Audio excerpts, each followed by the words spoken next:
બાપ દીકરો ગાડી લઈને જતા હતા અને એમાં દીકરાએ બાપાને કીધું કે ગાડી હું કેમ ધીમી હકાવો, ફાંસ હકાવો ને, ફાંસ હકાવો, થોડીક ફાંસ હકાવો. એ કે આપણી ગાડી આટલી બરોબર હાલે છે, બરોબર, ફાંસ હકાવવાની જરૂર નથી. એમાં બાજુમાંથી એક વેગેનાર વાળો પસાર થયો અને એ સાઈડ કાપી.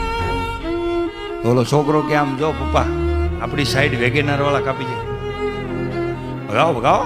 એનો બાપ કે આપણે નો હાલે એમ. પછી આગળ એક મર્સિડીઝ હતી, એ સાઈડ કાપી ગયો. એટલે છોકરો કે જો બાપા આપણી સાઈડ કાપી જાય, ભગાવો ભગાવો. નો ભાગે કે પણ હું પણ કયું નો ચોંટી પીડ્યો છું, ભગાવો ભગાવો. આપણી જે ગાડી છે ને એ મોડલની કેપેસિટી આટલી જ હોય. એનો છોકરો હળવેક દઈને બોલ્યો એ કે હું કેદું નો કહું છું, જ્યારે રિઝલ્ટ આવે ત્યારે ચોંટી પીડ્યા હોય. તમને એટલી ખબર ન પડે તમારા મોડલની કેપેસિટી કેટલી છે. બુદ્ધિ વગેરેના પણ હાલી જ નીકળ્યા અને બાપને ગગલાવા માંડ્યો.